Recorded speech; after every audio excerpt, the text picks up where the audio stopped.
Well, hello, everyone. Good morning, good afternoon, good evening, whatever it is for you. Welcome to the Digging Deeper podcast, where our goal is to just dig into that week's sermon, so that way we might just dig it a little bit deeper into our hearts and find ways to apply it and all those different things. If you don't know who I am, my name is Chris Brown. I'm the associate pastor here. My name is Jacob Belding. I'm the Connections Minister here at First Baptist Hazel. And again, we have someone new today for sound. We've got Mr. Mark Belding. Hello, everybody. All right, Mark, who are you? I am Jacob's younger brother, and I'm a band director out in Santo. Yeah, and so look at Mark. Okay, now look at Jacob. Okay, now look at Mark again. And Jacob. Can you see the resemblance? There we go. Okay. Yes, Mark, you've been here at the church for 4 months, 5 months? Since March. Pretty much, 2023. That's when I started visiting initially, and it's been awesome. Yeah, you might see him playing keys, guitar, whatever else we coax him into. Driving the bus. All sorts of stuff. If he's running slides, or if somebody messes up on slides, it's probably Mark that did it. You know, that's fair. Yeah. So if anything goes wrong today, if we say anything dumb, it's Mark's fault. That's right. Yeah. Scapegoat. I'm here. Yep. All right. Well, we've got another unusual week because I preached again, Pastor Lee, and the team is still over in the Philippines, and so I get to preach again. And so that means I don't get to do the recap. That means you get to do the recap. Let's see if you got more pizzazz this week. Oh, yeah, I forgot about the pizzazz. Yeah. But I came up a letter grade last time, right?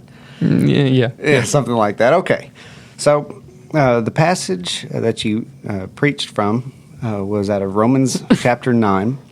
And the points, the first point was that the sort of ebb and flow of people following God and then not following God is nothing new. It's not something that is novel in our day. It's not, there's always been this ebb and flow as far as people following God and not following God. So that was the first point.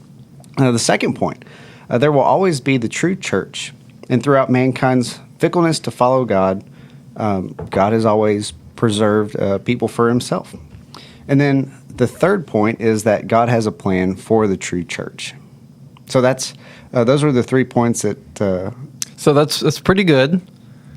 He forgot something. Did you notice what he forgot? No, you're put me on the spot here. Yeah.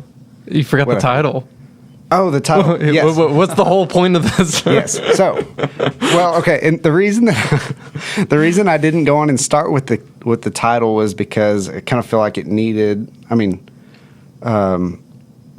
like a little bit of explanation. Mm-hmm. Like, what is it we're talking about? So the title is Has God Failed? Has God Failed? And then basically, how is it that we go about understanding the decline of Christianity in America today? Yep. That's kind of the whole reason for it. Pastor Lee, a few weeks ago, gave some statistics on church decline, more specifically to denominational decline, which has its own quirks to it. Right.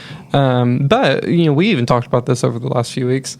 That can be really discouraging, especially if you don't know a whole lot of history and you see the church decline, and it's really easy to think, oh my gosh, like we're losing. Yeah. God's losing. Satan's winning. What's going on? Has God failed? So that's kind of the premise of it, which gets into those 3 points that you talked about. And so that you talked about. That I talked about.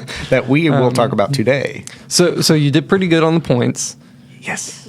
You forgot the premise of it all. Yeah. So I don't know, Mark, you're an educator. What do you think? What's a score for him? Oh, man, I tend to be nice with this sort of thing. And also, since we're brothers, his ability to still... the noogies and all that's still on the table, but I'm going to go solid B+. B+, okay. Yeah, solid B+. I'll yield to him. My average is awful right now. I need to bump those numbers up a little bit. It's like when you write a paper and you get done with the whole paper and you're like, you never told me what the point of the paper was. Missed the thesis. Yeah, you missed the thesis statement. Yeah. Oh, goodness. Other than that, perfect. Man. Okay, great. Wouldn't have changed a thing. There was a reason. Anyway. Yeah. Yeah. No, I thought, one of the things that you said at the very beginning sort of to help to introduce it. I think maybe we'll talk about your kitchen renovation illustration a little bit later. Yeah. But the church is in decline overall in the United States, and as evidence, you said that all you have to really do is go and watch the news or check out the Azle residence page. Are y'all part of that? Yeah. You don't live in Azle. No, I'm not, but I'm sure it is very interesting. Yeah. All the time, man. It's like there's some total depravity happening here on this page. Someone can ask the most innocent question and just get trashed in the comments. Yeah, man, lots of evidence there. It's like we don't even need these studies. Like we can just look around and find out. But something that I kind of thought was interesting about that is for us here at First Baptist Azle, we've been growing. We've been growing pretty consistently over the past several years, and so for us, here in our sort of microcosm of Azle, right? Things seem to be going pretty well, right? And so being aware that as far as America goes within the entire country, that there is a decline over the past 50 years is something that's good to be aware of, for sure, at the very least. And then, when we see these kinds of statistics that you shared with us, what do we do with that? How do we go about understanding how that sort of decline really fits in with the big picture of God's purposes and plan and what He's doing? So I thought, the sermon was good, and it was again, it was timely, especially since Lee's talked about this from the pulpit recently. So some of the stats too that you pointed out, they did a survey in 2020, and of the people that they surveyed, 64% of people in America identify as Christians, which sounds pretty good until you go back and look in 1970.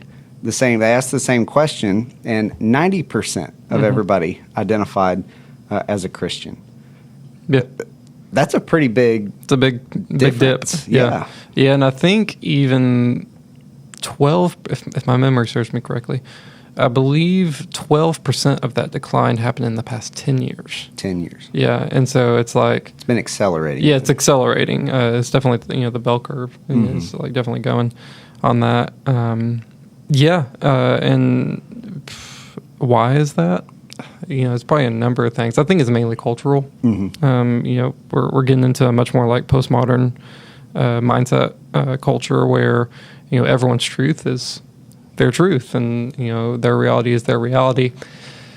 And Christianity is very much not that way. Christianity is very much like, no, there's one reality, there's one truth, there's one path to God, path to heaven, and that really rubs wrong against postmodern ideology.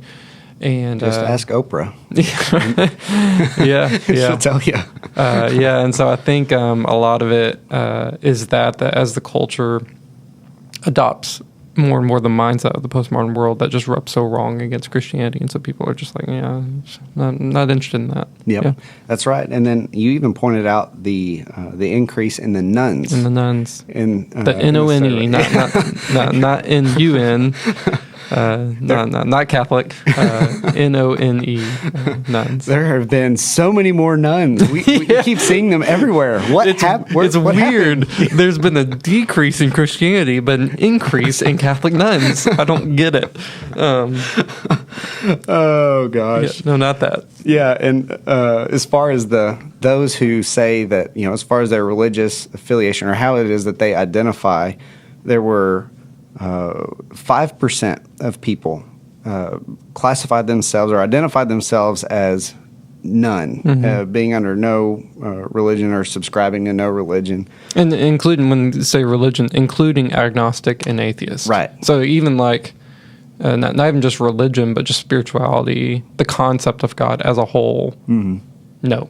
Right. Just not. Right. That's an interesting survey. I've never really thought about it. None. Man, it's like how that goes. Don't care. Basically. Next question. Yeah.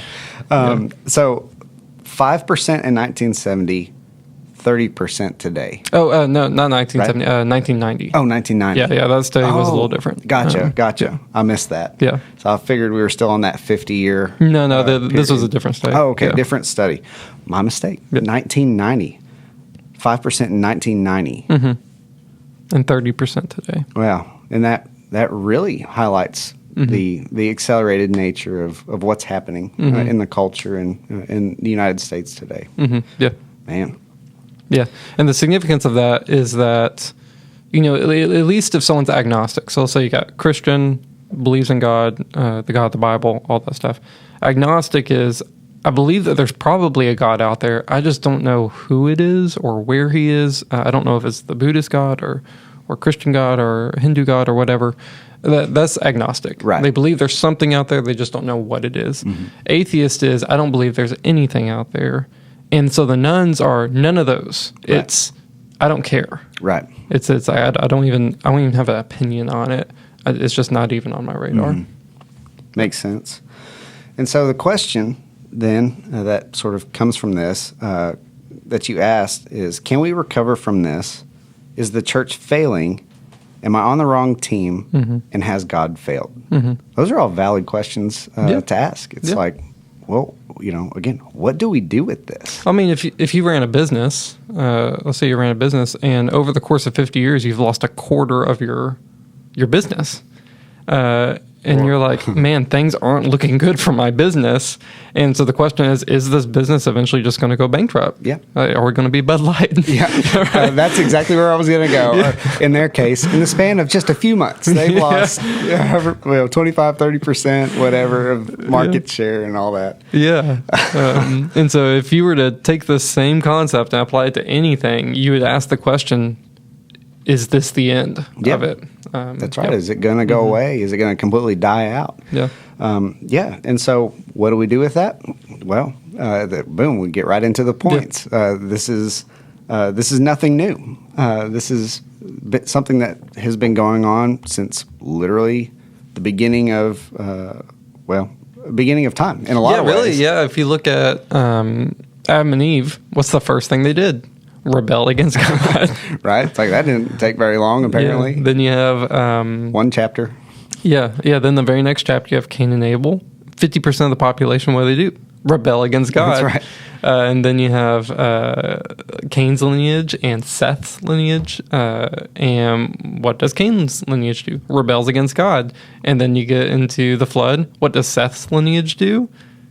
Mixes with Cain's lineage and starts to rebel against God again, and gets to the point that the entire population, which at that point was much less, but still significant, you had one guy, one righteous guy, and his family out of everyone else, and everyone else did evil on the side of the Lord. And so from the very beginning, and we can just go on and on and on through the Old Testament, people, it's just in their nature, some might put sinful nature, to rebel against God. And so of course, America's going to rebel against God. Like, what makes us different than any other nation, any other people?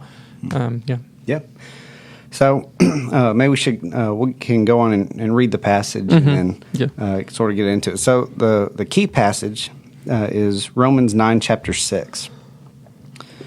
Romans 9, verse 6. Yes. Did I say chapter? You said chapter 6, yeah. Gosh. Yes. Romans chapter 9, verse 6. Yeah. That would be weird if it was chapter 9 and chapter 6. Anyway. So here we go. But it is not as though the word of God has failed. For not all who are descended from Israel belong to Israel. And so the context was Israel, who is God's chosen people, they have rejected Jesus as the Messiah. Not only have they rejected Jesus as the Messiah, they're also persecuting the church at the same time. So the question in Paul's day is, well, what about the promises of God, right? Yeah. And that's a really important question because, so just in case you don't know, sometimes it's hard if you don't have a full big picture of the Bible. It's hard to piece all these things together. So you have the Israelites, who were God's chosen people in the Old Testament. If you pick any book in the Old Testament, it's probably about the Israelites.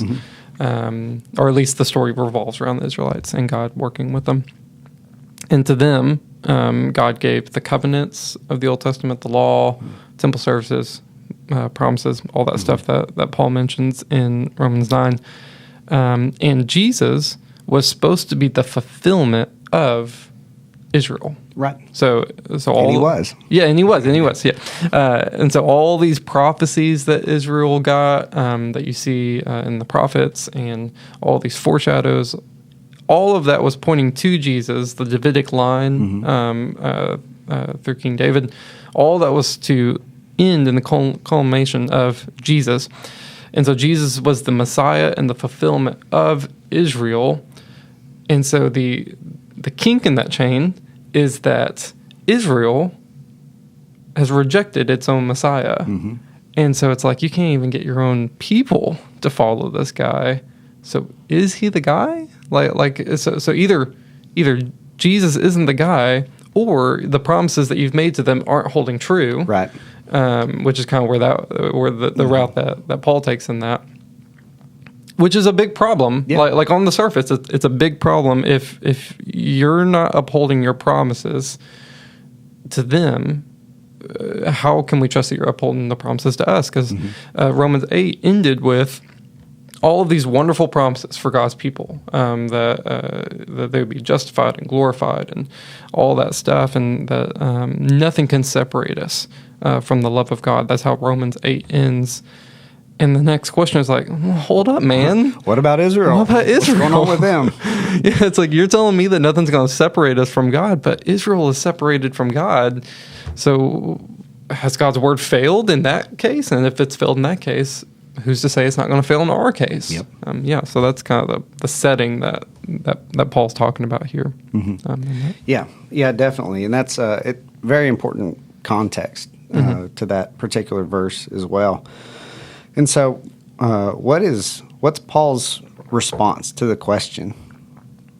No. That's the short answer. No. Yeah. God's promises have not failed. And then he goes on to explain that, not all of the people who are born from ethnic Israel are of the true Israel, or of the true believers, or really the capital C church that's existed, and been made up of true believers from the very beginning. Yep. Right? Those are two separate things. You've got ethnic Israel, and then, for lack of a better term, spiritual Israel. Yes.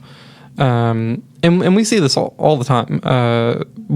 When any religion becomes big enough to have like a cultural presence, what always comes up out of that are true followers of that religion, and then cultural followers of that religion. And you saw this with Israel. You see this with Jews, which I'm going to categorize those separately, because you got Israel. When I refer to Israelites, I'm going to refer to Old Testament Jews, which are the Israelites, more modern day. Let's call it that. So you see, there's very much like Orthodox Jews who really follow Judaism, and then you got cultural Jews that's just what they're born into, right, and they identify as Jewish. Same thing with Catholics. You have cultural Catholicism, and then you have true people who follow Catholicism. Same thing with Muslim. You've got cultural Muslims, and then you've got true Orthodox Muslims. Same thing with Christians today. You got cultural Christians, and you got Orthodox, true followers of God Christians. Yep. So it's not just, it's a concept that we see all the time, and Paul's just stating it's the same thing with Israel. Yeah, that's right. Yeah.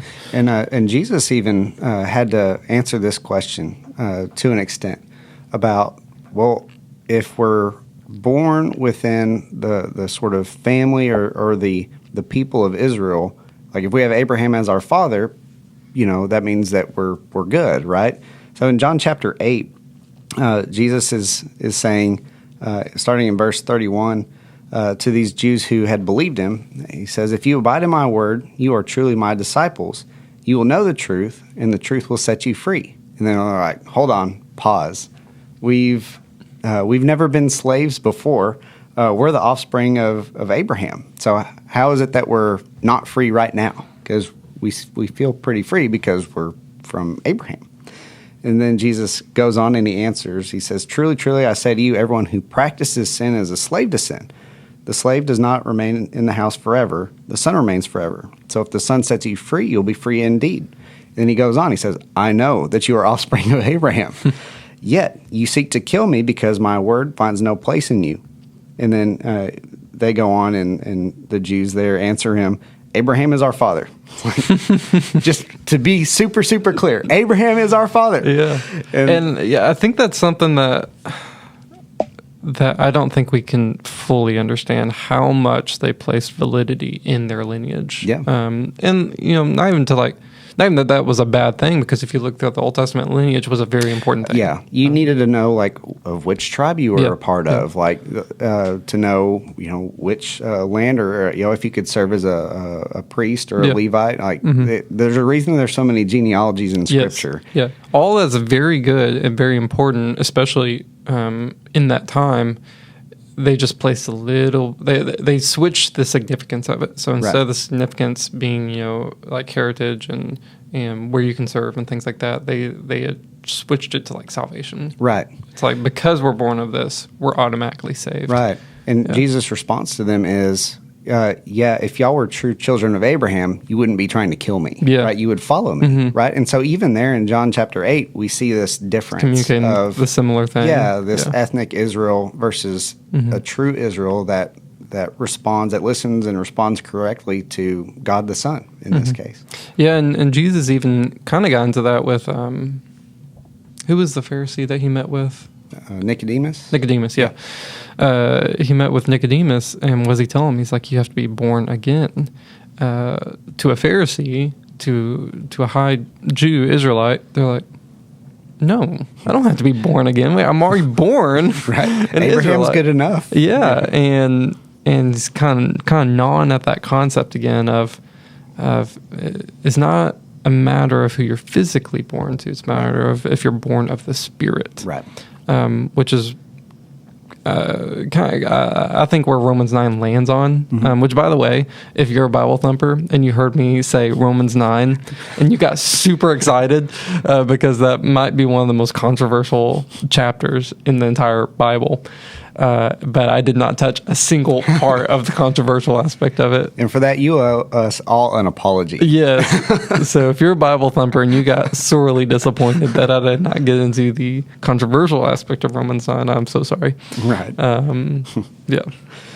Yep. But you got this ethnic Israel and you've got true spiritual Israel, and those are two different things. And what Paul ultimately lands on is that the ones who are rejecting God aren't true Israel. Right. Those are ethnic Israel. They're not even part of the promises. They're not part of the covenants. They're not part of that because you don't automatically become part of that just because of who your dad is. Right. Exactly. And I think probably one of my favorite examples of this, that this is nothing new, but there is a remnant that God is sort of holding, is between Judges and Ruth. So reading through the book of Judges is super depressing. It's like, you people are awful. God, they all depart from God. They're following after idols. So what does God do? Well, he sends people to go and oppress them, right? And in response, the people cry out to God for deliverance. God listens. He raises up a judge. They get delivered, right? They're no longer oppressed by whichever people it is that we're talking about. And then they go right back to doing the same things that they were, except worse now. And it's the whole book of Judges is that way. Just over and over again. It's just this circle. It's almost like Chinese water torture, trying to read it. And it's like this slow drip, drip, drip that just won't stop. Yeah. And then you get to Ruth. And it is a breath of fresh air every time. There are people who are faithful even in the midst of that generation. And then ultimately from Ruth and Boaz, who are faithful, right, comes King David, ultimately. Yeah, well, and even within Ruth and Boaz, you see the kinsman redeemer, kind of like a symbology, where you just got done seeing this over and over again, this demonstration of the nature of man, where the nature of man over and over again. I think that's why, you see. So the question is, okay, why didn't Jesus get sent sooner? Right. That's sometimes what people ask is like, why did God wait so long? And I think one of the reasons he waited was to just give us a very clear picture of what the nature of mankind is. It's like, how many times, like it's probably over 100 times that God kind of reinstated mankind to follow him again. And every time they just go right back to what they were doing. And so it's this very clear picture of this is the nature of man, to go against God, not to come to God. And so you see that in Judges over and over again, just demonstrating that nature. And then you've got this symbolism in Ruth and Boaz of the Redeemer who comes in, and in the midst of this nature of man, there's going to be a Redeemer who pulls us all back up. Yeah, that's right. Yeah. And it's almost like God could have just saved himself and everybody a lot of time by like making Facebook sooner and earlier, and then we'd have had the Azel Resonance page, and then we wouldn't have needed it because we can clearly see. I think you think that God would have flooded the earth sooner if that was the case? Absolutely. Or if the Facebook page was there, he's like, I'm not even going to save one of you. We're just going to... forget the whole thing. Yeah. You know what? This was a mistake. Right. All right. So, any other thoughts on that first point?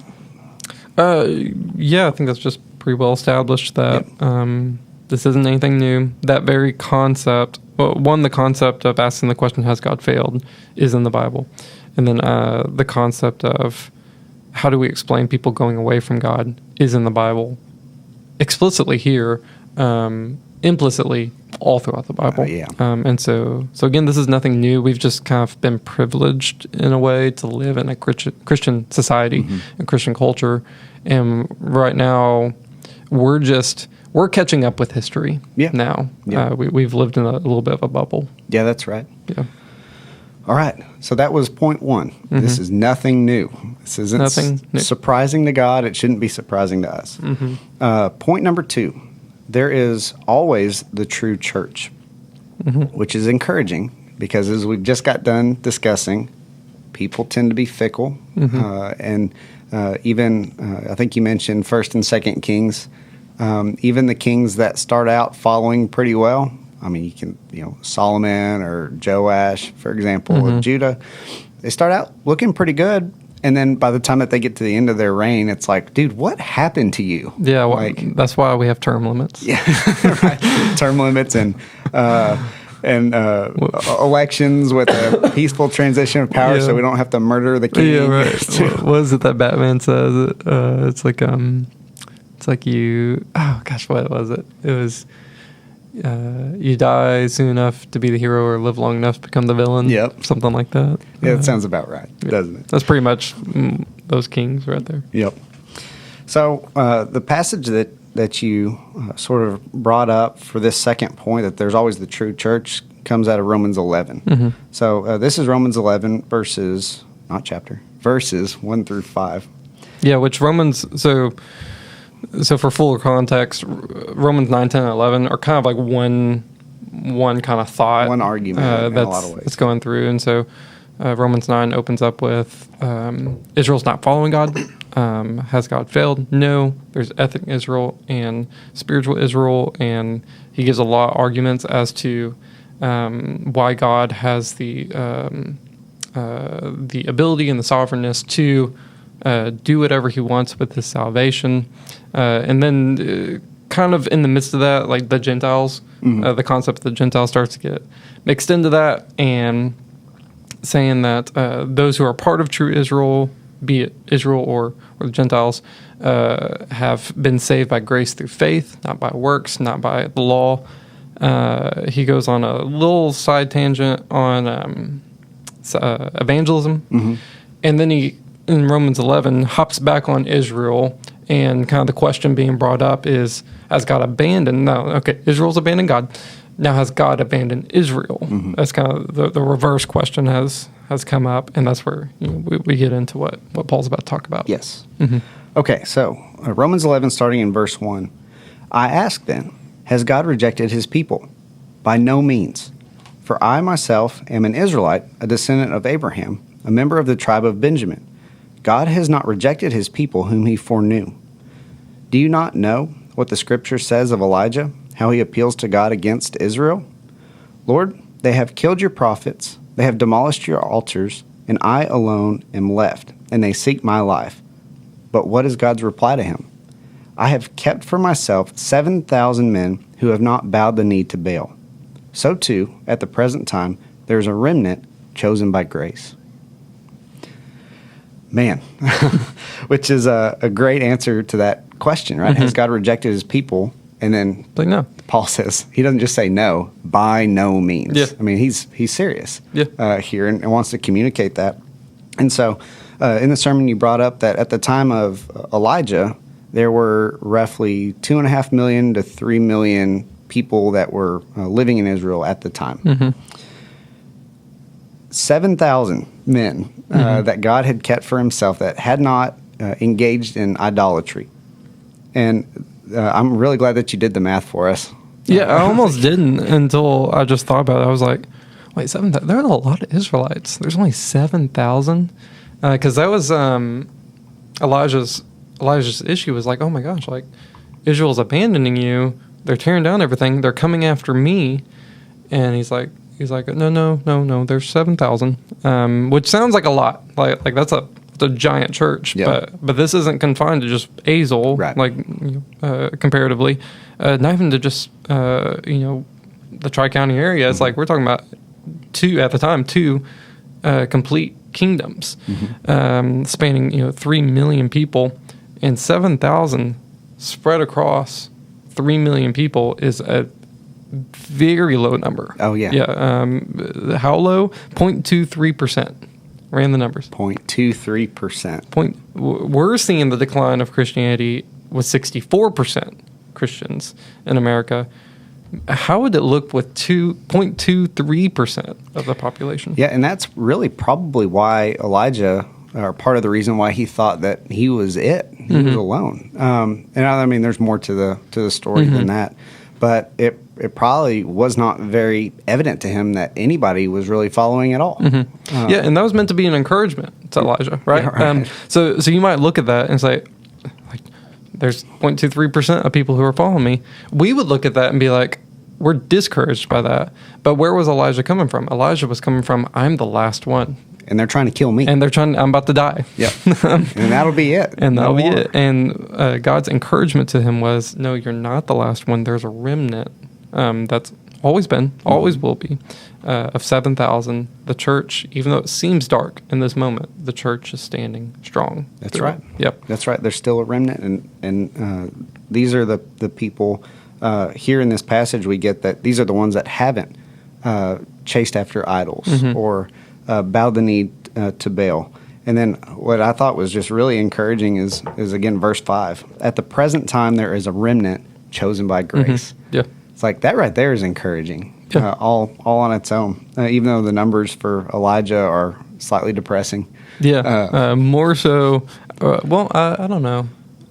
I don't know if the numbers would be lower for when Paul was writing that. Probably not. It'd probably be higher than even it was back with Elijah. Because you have at least 5,000 from Pentecost of Jews, and then probably over the span of next 20 years, 40 years, probably more than that. Yeah. So if anything, the present remnant for Paul in the moment was probably larger than the remnant that he's even referencing, Right. In Israel, and same with us. Like the remnant today, undoubtedly, is much larger than the remnant was even then. Right. At the very least, in pure numbers, raw numbers. Yeah, in raw numbers, because the gospel has now gone out to the entire world, which is a caveat also that I didn't get a chance to put in, is that while we're seeing the decline of Christianity in America, Christianity is on the rise in a lot of other countries. That's right. And so we're kind of the decline that we're talking about is kind of like confined to America. Right. Yeah. Yeah, absolutely. And so there's always going to be a true church. There's always a remnant who are true followers of God, people who are actually following, that aren't engaged in the idolatry of the day. Let's say, kind of bringing it to us. And so with cultural decline and the true church kind of like standing strong despite that, how is that potentially a good thing? How is that good news for the church? How is that good news for us? I think it's really good news. Good news and bad news. Bittersweet thing. Bitter because we're seeing a culture move away from God. Sweet because you're seeing a purifying of God's church. So actually, I talked about this with someone after the service yesterday, where when you have culture, like a religion, so let's say Christianity, take over the culture like it did 50 years ago. What you're inevitably going to have is the intermingling of the true followers of Christ and cultural Christians. And it's hard. It's the wheat and tares kind of thing. It's hard to tell who's who. And it's just the popular thing to do. It's like you wake up on Sunday and what does everyone do? Like back then, all of the stores were closed. No one was open on Sunday because you would be considered a pagan if you had your store open on Sunday. I think even in some places it was against the law to be open on Sunday. And so you get this like cultural thing going on where people are following God, not because they're truly following God, but because it's the cultural norm to follow God.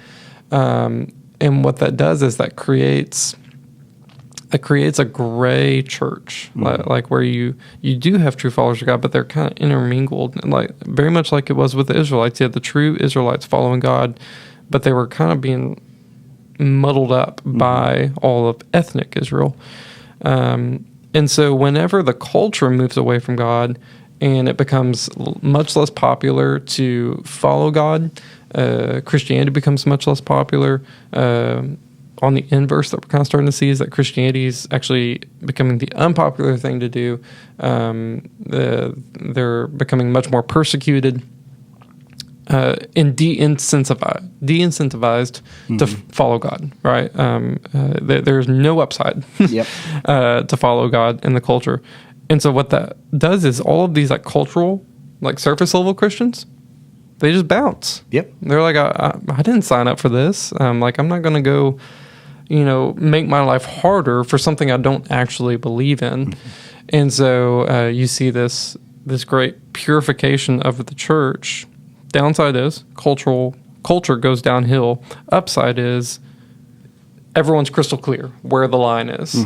Because especially in the Bible Belt, when everyone's Christian, whether or not you actually are, evangelism becomes harder. That's right. Because what you have to do is you have to convince someone they're not a Christian before you can even share with them how to become a Christian.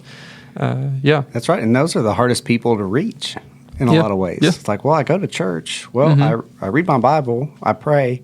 It's like, are you following, right? And so, I agree. When there's a cost involved, like a real, in this case, cultural cost of following Christ and being a true follower, then the result is going to be purity for the church. And the downside too is, it makes it harder for those who are true believers to get along with the world. But then, boom, we start to feel like sojourners and strangers, even in our own land, right? We're really aliens, and our home is in heaven, not here on earth with this culture and generation and those sorts of things. Well, and that's where like we really need to like restructure like what's the goal in this? If the goal is numbers, then we're going to be sad about the cultural decline because the numbers go down. Here's what I think. I think from 50 years ago to now, on paper, there's 26% less Christians. I think in reality, that number's much less because I think that 26% that's fallen off are people who were surface level Christians to begin with. And even if you look, honestly, I think that 64% Christian or Americans who identify as Christian, I think the number is actually much lower than that of people who are truly following. And it's hard to like judge a true follower of Christ because that's mainly a heart issue. But if we were just look at metrics, the number of people who are actually practicing Christianity in terms of like involved in church and attending church, don't quote me on this. This came from conversations. I haven't actually read the thing, but they said that number is actually 25%. And so you've got 64% who identify as Christian, but only 25% are actually practicing it. And so that seems like a much more like realistic number to me. That even might be high. Yeah. But again, if the goal is numbers, then let's just get as many people in the building. Who cares if they're actually saved or not, as long as like they look like they're saved. Right. But if the goal is to actually have people follow Christ, then now the purifying of the church is a good thing because now everyone's on the same page. Right. I'm not actually following God. Right. And there's even two ways to go about thinking about growth, right? And the easiest one is numbers. It's easy. It's a metric. You can really put your hands on it and handle it and see and track statistics and things like that. Numbers are easy. But another way that the church grows, and this may even, in a way, be more significant than the just raw numbers of it, is spiritual growth. Mm-hmm. And are we? And I think I'm getting a little bit ahead. We're moving a little bit into point 3, but that's okay. Well, I mean, we want to pursue holiness and purity individually, but also as a church. So that way, when we're presented to Christ as His bride, we can show ourselves to be the pure bride that He purchased with His blood. Yeah. Well, and one of the things that you see in the New Testament. Okay, so we're moving into point 3, which point 3 is God has a plan for His church. And that plan is full maturity in Christ, to be molded into the image of Christ. And so it's not numbers. Right. It's not numbers. If you look at the New Testament, there's lots of letters where Paul's writing to people, James, Peter. You even have Revelation where you have 7 individual letters to 7 individual churches. I can't think of a single time that a church was chastised for numbers, like they're not big enough. Correct me if I'm wrong. I can't think of one. No, the only kind of numbers driven anything that I can think of, and this is even sort of just implied, is Matthew 28 in the Great Commission. Go into the world and make disciples of all nations. Now, there's not like a quota. Yeah, right? well, and how you have like Paul and like Peter and these ones who are like writing to actual churches. And these churches have a number of issues. And like the church back then was much different than the church now, even in terms of size. Like is all in house churches. 40 would probably have been a good number for them. That was a mega church. Yeah. And so it's just different. If you were to go into a church of 40 now, you'd be like, wow, this is a tiny church. And so I think a lot of times it's easy for us to like shift things around and start to become more numbers focused. But if you see Paul and the apostles addressing these churches, never did they like chastise them and like, you're getting too small. Right. You're getting too small. You're getting too small. It was always purification. It was always holiness. It was always, how are you through the Spirit growing up into Christ? That was their main thing. And I think the reason for that is if we can get the church to where it needs to be spiritually, the natural outflow of that is going to be evangelism. Right. The numbers will come. Yeah. But if you focus solely on the numbers, now, and this is no one's intent, right. But if you focus solely on the numbers, even for good reasons, now it's at the expense of discipleship and maturity. And then you get into the issues you see in Corinth, right? Where it's just a bunch of like surface level Christians who don't have any spiritual maturity, and because of that, have a bunch of junk in the church. That's right. So, Well, we've already kind of hit that that point, and even in Ephesians, 4 and Ephesians chapter 5. But man, it's good to know that God does have a purpose, and this is where we can use this fancy theological term, eschatology, which 90% of the time when you say eschatology, people tend to think of like, oh, it's the apocalypse or like the end of the very end of the end times and things like that. But eschatology really has a fuller and richer meaning, and it's about driving towards a particular purpose or end. And God, from the very beginning of creation, has a purpose and a plan that even though, there's those specific times in the Bible where it's like, man, this plan seems to have been completely derailed, but it's not at the same time. So, the goal really is, there's a lot of different, and we could do an entire podcast just on this. So, but the overarching goal is life, one. It's to fill the earth, subdue it, really take God's dwelling place with man and expand it into the entire world. And we see at the very end of Revelation, that's exactly what happens ultimately in Revelation 21. And so I even think it's very encouraging to know that despite everything that's happening in the culture, despite the fickleness, the sinfulness of mankind generally, despite the decline, that God is going to fulfill His purposes regardless of what the numbers look like. Yeah, and if anything, in God fulfilling those purposes, the decline might be part of that plan. It might be. Not in the sense of God is causing the decline, but in the sense that God might be giving us over to our desires and our wants as judgment. Right. Romans 1. Romans 1, yeah.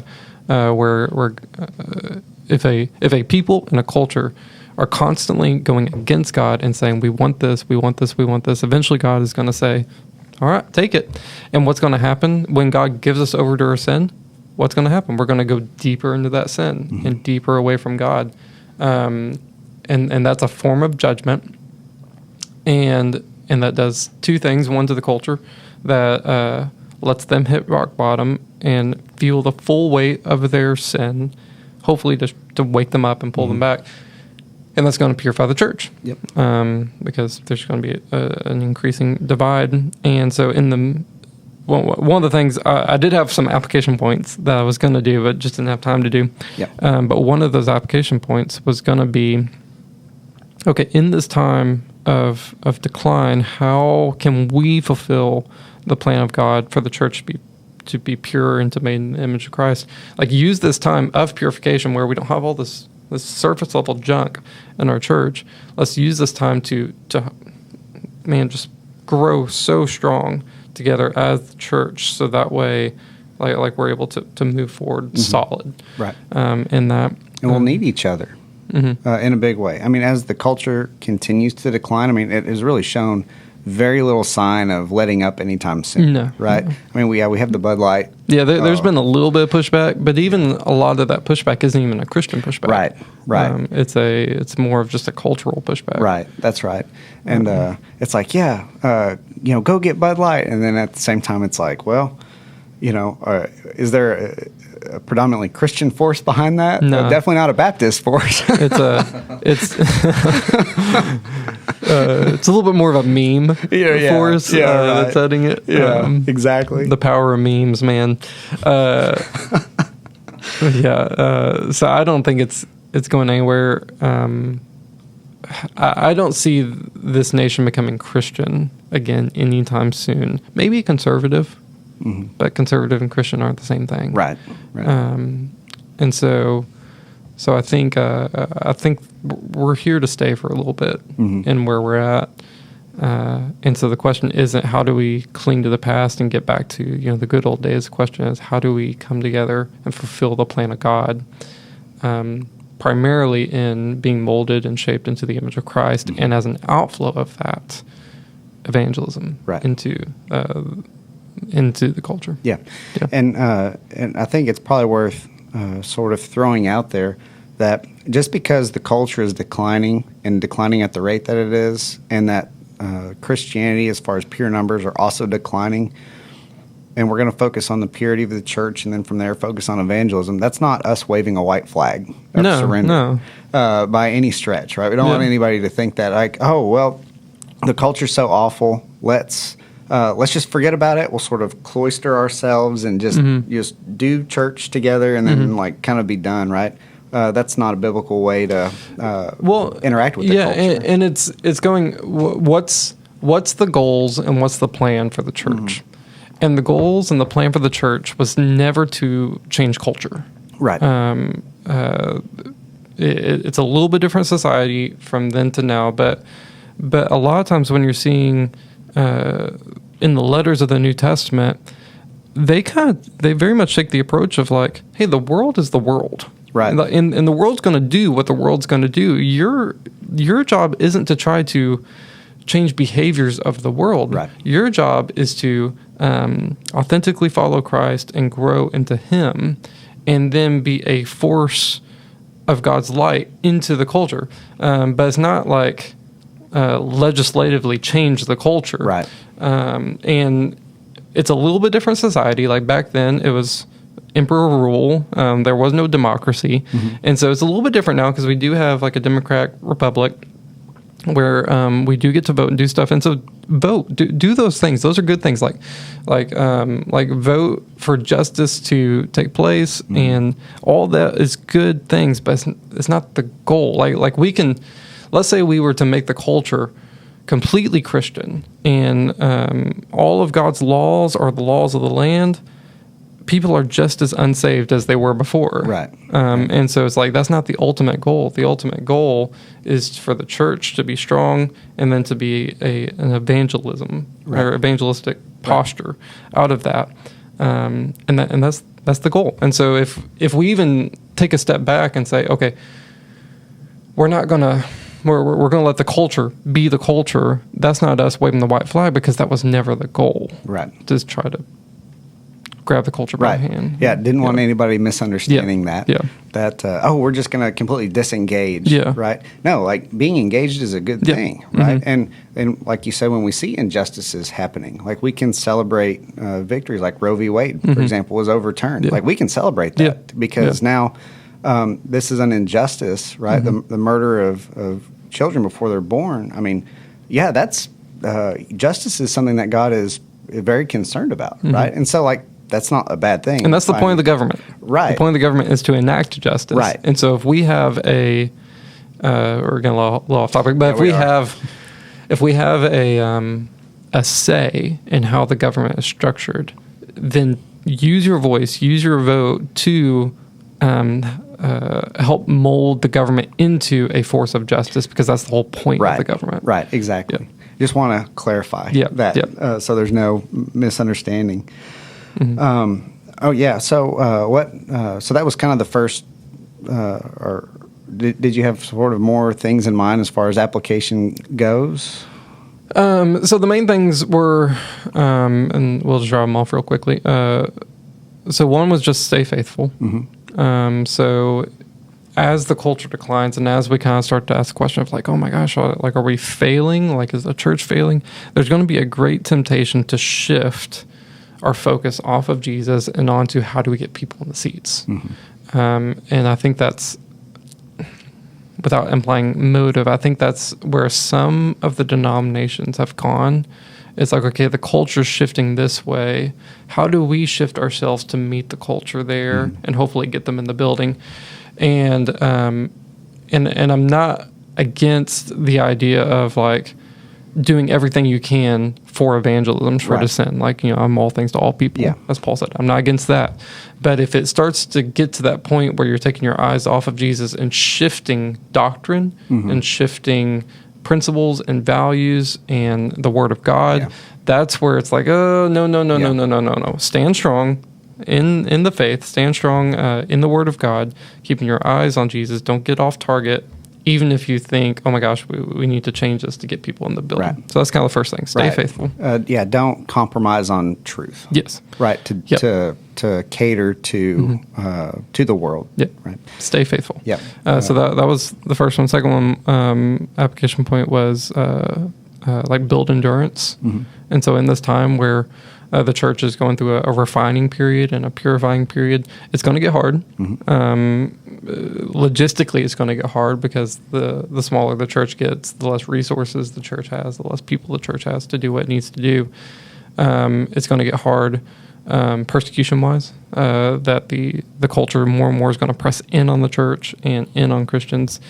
And all of those trials, as James points out, is to help build a maturity and an endurance in us so that we might be, again, as the final point was, be built up into the full maturity of Christ.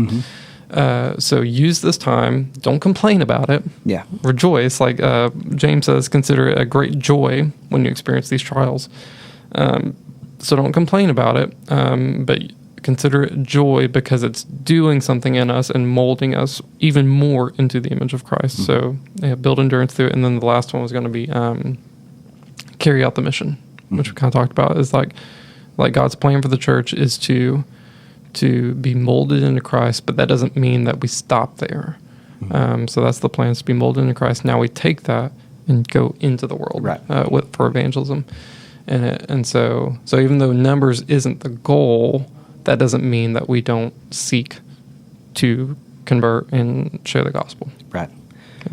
Well, sounds good. Yeah. Those are three good things that we can be doing in light of the rest of it. So, Yep. Yeah. Before we sort of shift into the bad doctrine of the week, I want to circle back to that opening illustration. Okay. And just Yeah. say, the kitchen renovation, it looks great, but Yeah, there's a butt coming. there's so I'm afraid that you might have heard an amen sometime in there whenever you said, we get 90% of it done, and then the last 10%, it's going to be that way for 10 years. I think my wife Was that may your have been the one that said that. And so, it really spoke to me on that one. Yeah, that's funny. You got home and your wife is like, did you listen? Right. You listened to the sermon, right? Yes. Oh gosh. So that kitchen renovation might be the only one that got 100% done. Everything else is like 90%. There's some rooms that don't have baseboards yet. None of the baseboards are painted. None of the doors are painted, and so it's just sitting in this like good enough state. Right. We can function in this space right now. It'll be okay. Yeah. Yeah, I understand. Yeah. I understand that completely. So, and I really liked the opening illustration. It was, again, just to underscore the fact that God has a plan and a purpose, and we're going somewhere. Yeah, we're going somewhere. It's not that He's taking His hands off the wheel, so to say, but that we're still driving towards the purpose that He's set out. Yeah, and for the world to sometimes take. sometimes that means it's going to look worse before it gets better. Yep. Kind of thing. Yeah. It's kind of like when the kids, it's like, hey, y'all go clean up, the girls' room or whatever, and they're in there, and they like pull everything out. It's like, what do y'all do? Y'all are supposed to be clean, and they're like, well, we're gonna put it all up. We just have to make it a little dirtier first before we actually go about cleaning. Yeah. When you go clean a closet, not so much anymore, but when I was a kid, everything went in the closet, and so when you actually went to clean the closet, like the room looks much worse than it did before because now all of the junk that's been hiding is now out. Yep. Same with under the bed. Yeah. Like, y'all clean out from under there too. Yeah, and so sometimes for things to get better, they have to get a little bit worse, seemingly a little bit worse, before it can be put back together in the proper way. Yep. But we're marching towards that end. Yeah, we're marching towards that end. Yep. All right. Well, stuff. I'll just recap it one more time just for everyone. So, in the decline of Christianity in America and in the church, has God failed? Are we losing? No. Reason being, one, it's nothing new. It's always been the case throughout history and throughout mankind to ebb and flow to God and away from God. But in the midst of that fickleness, There's the true church, the remnant of God, who are standing firm through it all. And God has a plan for that church to be molded and shaped into the image of Christ, and he's going to carry out that plan. Yeah. So let us know what you think about that. All right. Bad doctrine of the week. I've got one. It's a sad one. Here's a sad normally our bad doctrines of the week have a hint of humor to it. This one doesn't have a hint of humor. This one's just depressing. This one's just depressing. Dude, okay. But we just got through talking about a sermon on the decline of the church in America, and now we have a depressing bad doctrine of the week. Okay. All right. So I'm ready. Okay. So this is a tweet from a lady, Jo Lumen. Don't know who it is. It was on the topic of abortion, and I'm just going to read it. It's very sad. I would rather get an abortion than have a brown child who ends up being adopted by white evangelicals. It's not a kindness to children of the global majority to give them to people who will traumatize them with self and ancestral hatred. An abortion is an act of love. That is sad. That's sad that someone believes that. There's the culture on full display. Yeah. Right there. So, Yes. oh man. Yeah, so let's just paraphrase that. Yeah. Just to say what she's getting at.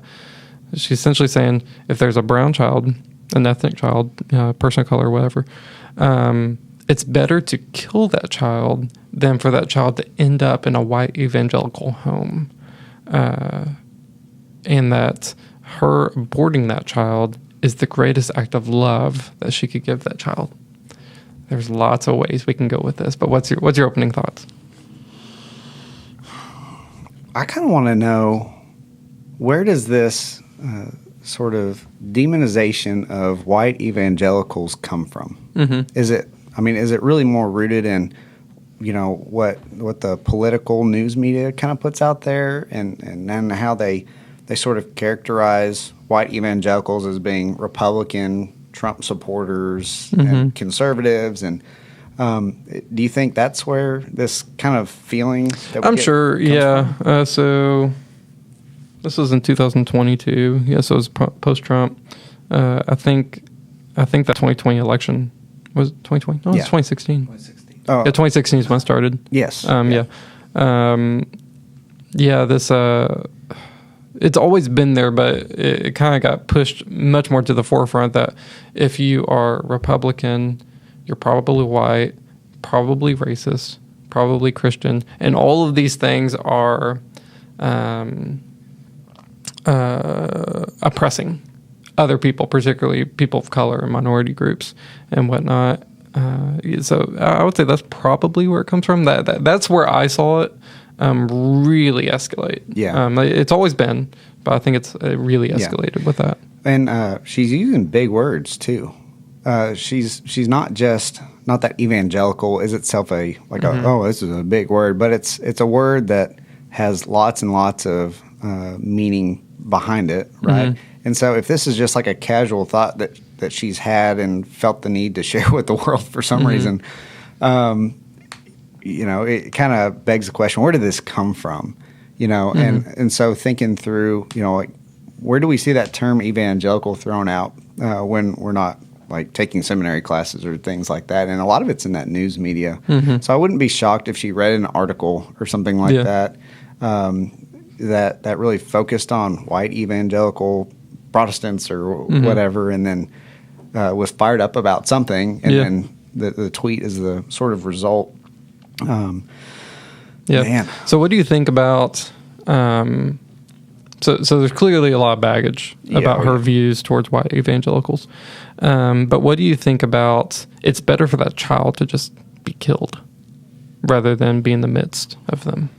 I think that at the very core there is a root misunderstanding, sort of. The whole premise of her tweet, right, makes some key assumptions, right?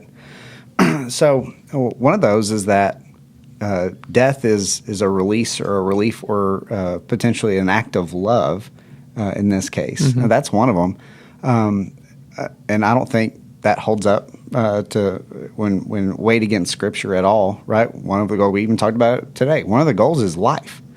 Jesus says that he came that we can have life and have it abundantly. I mean, this is one of the purposes of God is life. He created life, right? He created life without death, right? It's because of Adam and Eve's sin that death even entered into the picture, because death didn't fit in the Garden of Eden at all. And so this, first off, the idea that death is a release, death is a kindness, murder is love, just really goes to show how skewed the culture has become. Yeah, and if you were to like apply that to anything, so have you seen Canada has becoming more and more open to their like assisted suicide laws? I believe it. Yeah, and so basically it's giving people the option of the greatest kindness we can do for you is just to let you die, which is like a really sad statement.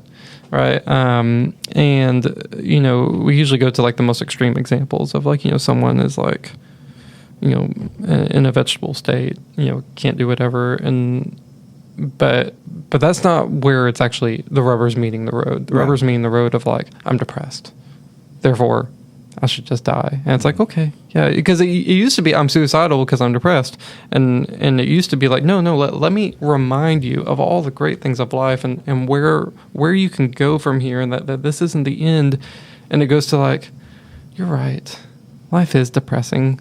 Let me help you end it. Right. Like that's just, on the surface, it has this like this hint of empathy to it, but if you just look past the surface just a little bit, you're like whoa, like you really think helping someone die is a kindness? Right. And that's basically it's just taking that same thing and apply it to here, and in this case with this woman, it's being raised by white evangelicals, which I think is just a crazy thought for a number of reasons. One, to get adopted, you go through a pretty lengthy background process. And so like if these quote unquote white evangelicals were going to be abusive, they wouldn't make it past that process. Right. But let's just move that aside and say whether it's white evangelicals who are going to be not raising them in the way that you think that they should, or it's like someone's going to be raised up into poverty, or they're going to have a disability. That's a big thing. If they're going to have any sort of like difficulties in life, it's a greater kindness to just end it. Yeah, and that's really the argument that's being made is it's about quality of life. Yeah, that's really what she's saying. But man, if you go back even just a couple of generations, poverty was much more than the norm. I don't think a lot of us tend to realize just how prosperous that we are. And I mean, and if you apply that same logic that, hey, if quality of life isn't going to be what an individual thinks that if I can't get an iPhone 14, but I mean the truth of the matter is there would be a lot of us who are here today that wouldn't be here today if this was something that's logically carried through in every case. Yeah. So, for example, Mark, our grandpa, he grew up in an orphanage. His parents couldn't, his mom really couldn't afford to take care of him. And so he and his brothers had to go and live in an orphanage up in Oklahoma. And so, I mean, if that was the case back then, we may not be here. Right. Which is, it's an insane thought that, quality of life, if it's going to be at a particular level, if it's going to be too low, then, just have an abortion. It's a kindness and it's loving that way. When, what a sad and bleak outlook on life. Like there's always so much potential. Yeah. Well, life. And even if you were to look at like through studies, so the idea being is, okay, if they don't have X, Y, and Z, like poverty or money or whatever that is, comfort, then they're going to have an awful life. And because they're going to have awful life, let's just not give them life at all. If you actually look at studies, that's actually doesn't show the case. So they did a study comparing first world countries to third world countries. And what they did was they analyzed poverty levels and income levels and wealth levels against anxiety about their life status. And so what you would think is that the higher the income level goes, the higher the wealth goes, the lower the anxiety goes, right? That's what you think would happen. What they found was actually the opposite, is that the higher the wealth level of that country went, the higher the anxiety of that country went. And the lower the wealth level of that country went, the lower the anxiety went. And so it's just this thing of like, because someone is in poverty, therefore they're going to have an awful life. It's just not true across the board. And if that's the case, we should have just murdered all of history. Right. Because we don't even know how good we have it compared to history. Yeah, we live very comfortable lives compared to like the overwhelming vast majority of everyone who has ever lived. Yeah, we're in the summer. If our AC went out for 2 hours, like we're ready to go find assisted suicide, right? I can't find the remote. Well, where is it? It's like, oh, first world problems right there. You know? Yeah, you go talk to them. It's like, hey, man, they're going to get the power back on in like 5 hours. It's like, no. Just kill me now. And so it's this idea, and if you were to apply it to kids with disability, I think this is one of the more egregious ones, is that through our technology, we can identify through DNA and whatnot if a kid is going to have a disability in the womb. And there's some that will say because they're going to have Down syndrome or some other number of disabilities, we should just go ahead and just terminate the pregnancy. And I think that's just such an egregious thought that, like, because you have a disability, therefore you're not worthy of life. Yeah. Like that's rough. And people who think that way, I don't think know anyone with disabilities.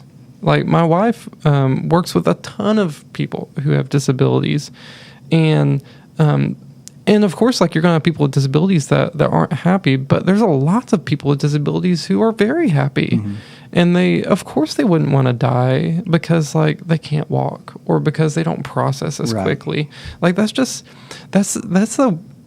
an odd kind of evil to look at someone's ability to do something and then say you're worthy of life or not worthy of life. Right. And even there's, what is it, Iceland?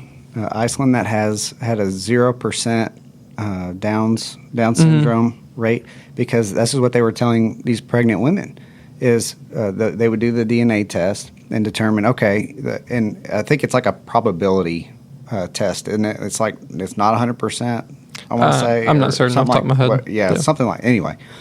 And so when the test comes back as either being positive or there's a high probability that the child is going to have Down syndrome or has Down syndrome, then they tell them, let's go on and schedule the abortion now. And so I think it was in Iceland, they had zero babies born, or it was super, super low numbers babies born with Down syndrome, because they were really systematically going after those children. Yeah, and it looks the word genocide gets thrown out a lot. Oh yeah, that's a legitimate genocide. Yeah, that is. Right? Like that's like a repackaging of what Hitler was trying to do. Yep. Right. Hitler's like, I've got this supreme race. If we just eliminate everyone outside that supreme race, this will be the one that's left. And it's just being applied to disabilities. Like this is what the ideal is, and if we just kill everyone that doesn't fit that ideal, then we don't have to worry about it anymore. That's right.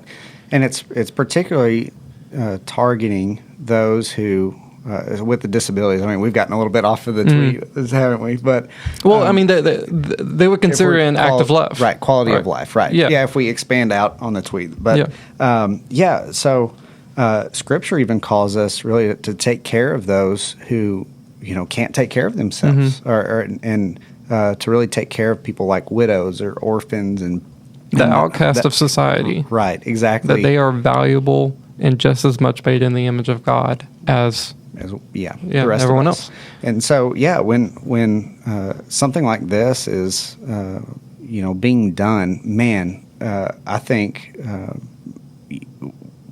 when it comes to the judgment, to God's judgment and Judgment Day, you're not going to be able to stand there and say, well, wanted to. I was loving them. I was loving them, Yeah. or man, I just it was gonna make it life inconvenient for me, or oh, what about their quality of life? Like none of that's gonna fly in the least. Well, because that's like, was it Genesis 7 after the flood where God says, like do not kill each other. Why? Because mankind is made in the image of God. That's what it all goes back to. And this is a Christian argument, overtly a Christian argument, that mankind is different than any other being in the world, in the universe, as aliens start to become a thing, I guess.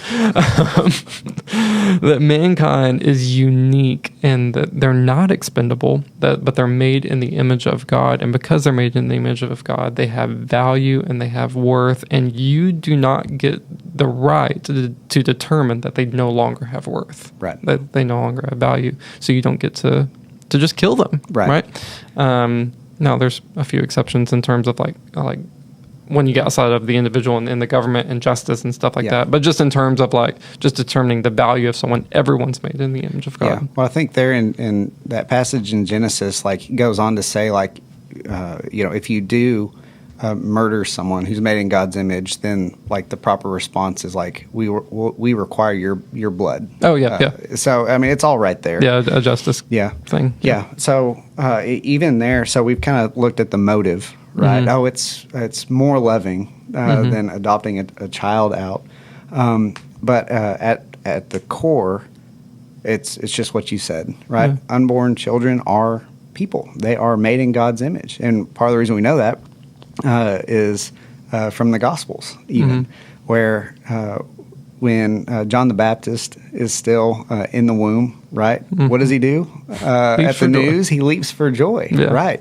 Like you can't tell me that he's not a human being. God, and we don't even need a Bible to say that. Like any woman that's been pregnant, what happens? The baby kicks and the baby's moving around. Like it's very like the people that say it's not a baby is like. Yeah. Either one, you're just fooling yourself, or one, you just have never been pregnant or been around anyone that's pregnant. Right. There's tons of scientific reasons. I was just trying to keep it with scripture.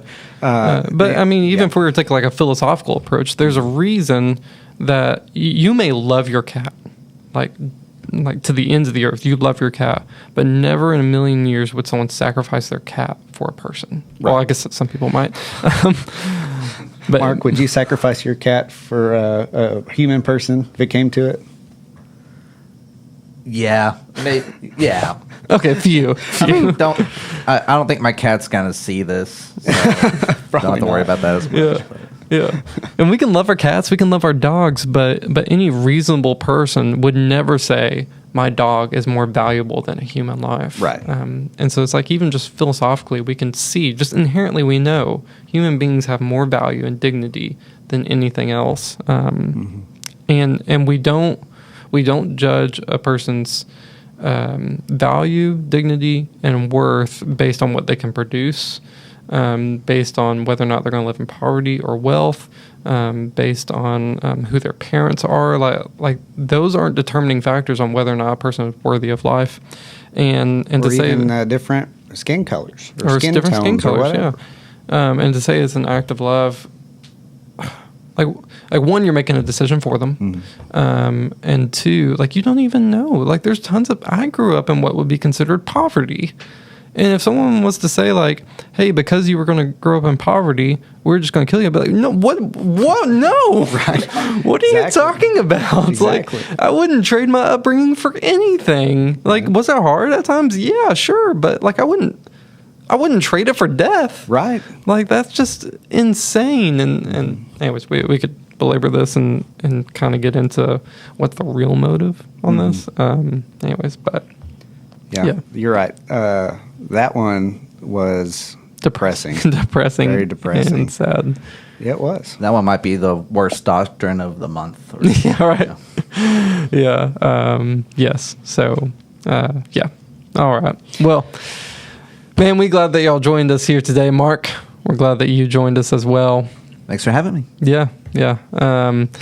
I always forget to say this, and by this time, it's the faithful and the few in the video, but The true remnant. It's the true remnant of our channel. But if you're still watching and you haven't subscribed and you haven't liked the video, if you haven't commented, go ahead and do those things. That just tells the algorithm that you like this content, that you want to see more of it, and when we post, you'll see it. And so go ahead and do that. Let us know your thoughts of anything that we talked about. We love to chat with you in the comments. If you have a bad doctrine of the week that you want us to talk about, let us know. Again, we'd love to see it. But until then, you got anything else? No, that's about it. Just let's continue being the true church and being the remnant and staying faithful and doing all those things. Pastor Lee should be back in the pulpit next week, and so should get back to a normal kind of setup. But until then, we're glad that y'all joined us. Hope you have a great day.